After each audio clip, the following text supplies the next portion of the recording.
Here she goes. They say it's in my blood.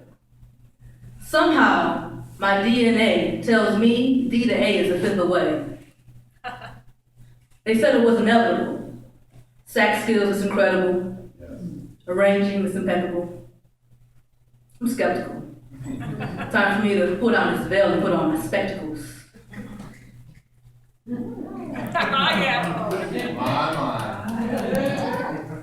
Supported by my nose and ears, these rectangles or rectangles to correct angles, magnified to the eye, these fables, turning the tables, picking up a book and turning on the cable. All right. My intellect and introspect has left me disabled. Got me thinking I made it. Bills came, I paid it, then I fell, hit the pavement, bankrupt. My glasses were shaded. Glasses of magenta temporarily halted my agenda, but my drive wasn't faded. I reached for my glasses in a time that felt like molasses. Slow motion. Slow motion. But motion nonetheless, I was moving. Slowly but surely improving myself, that self-help at the time felt soothing.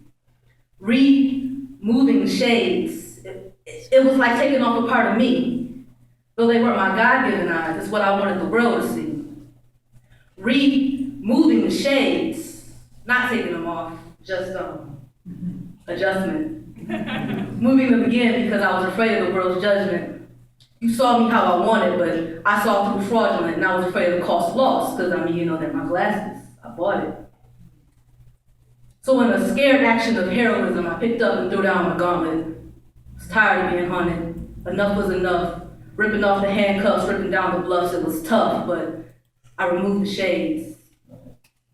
First checked the label to see where it was made, and surprisingly not China, but it was signed my family name.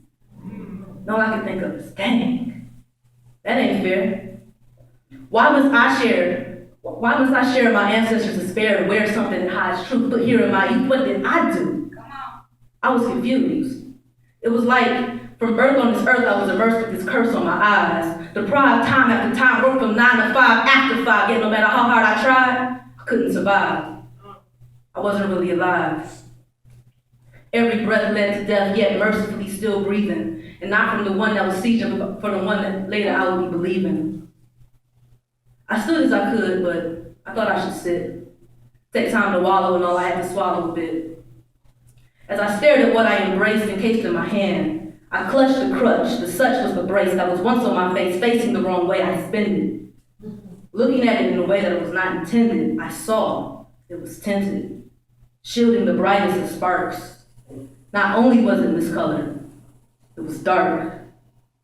Well, if I had these things on all along, then everything I was seeing was all wrong.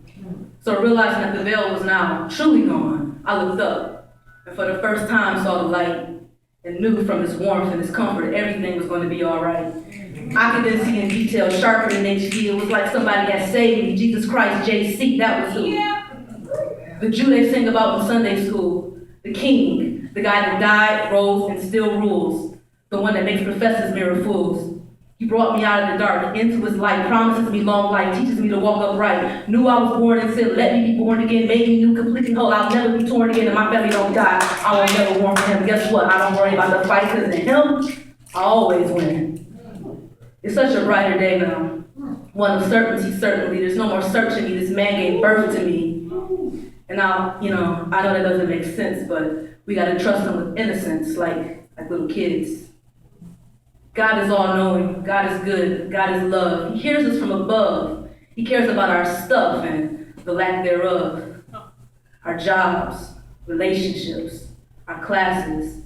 He cares so much that right now he asks of us to please remove our glasses. You better go.